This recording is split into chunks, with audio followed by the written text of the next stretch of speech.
अपवाद यह है कि जो प्रारब्ध कर्म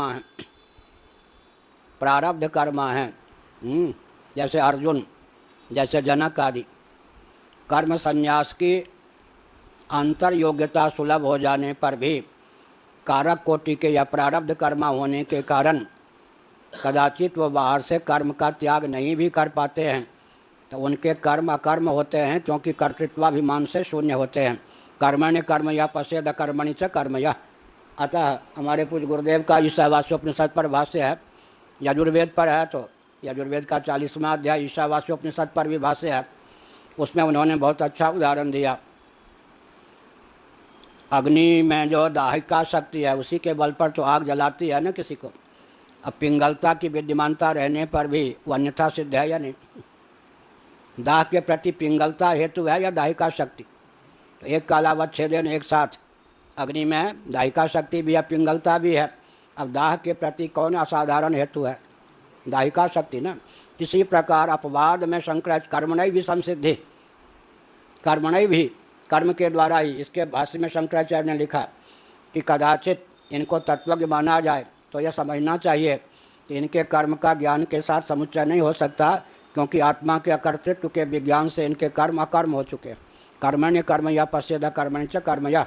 तो जैसे अग्नि में पिंगलता होने पर भी दाह के प्रति असाधारण हेतु पिंगलता को प्राप्त नहीं है, बल्कि दाहिका शक्ति को ही प्राप्त है, उसी प्रकार से किसी तत्वज्ञ में बाहर से कर्म परिलक्षित होने पर भी अगर वह मुक्त है तो उसके मोक्ष में क्या है?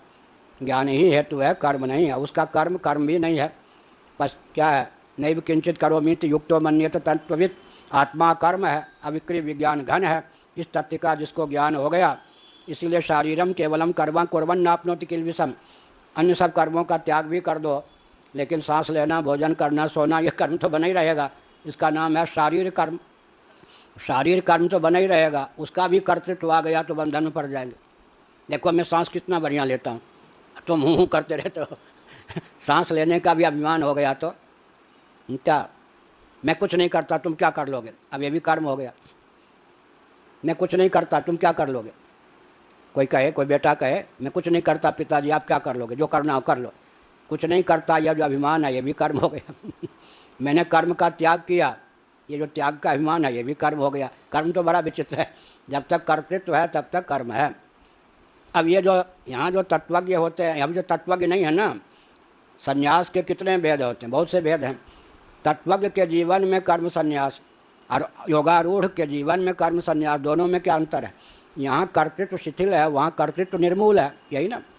यहाँ कर्तृत्व शिथिल है, जब तक ब्रह्मात्म तत्व के एकत्व का विज्ञान नहीं होगा तब तक आत्मा को अविक्रिय विज्ञान घन समझेगा कैसे? तो यहाँ कर्तृत्व शिथिल है, कर्मों में प्रीति प्रवृत्ति निरस्त हो जाने के कारण कर्तृत्व शिथिल है, लेकिन वहाँ तो कर्तृत्व निर्मूल है। तो इसलिए कर्म संन्यास तत्वज्ञ निष्ठ, तत्वज्ञ कर्तृक नहीं कहना चाहिए, कह भी दें तो कोई बात नहीं।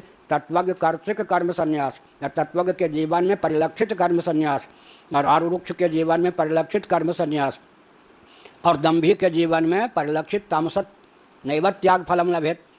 रजोगुणी तमोगुणी के जीवन में परिलक्षित कर्म संन्यास। माते संगोस्त्व कर्मणि अकर्मणि, अकर्म में तेरा संग ना हो, क्योंकि तू कर्माधिकारी है।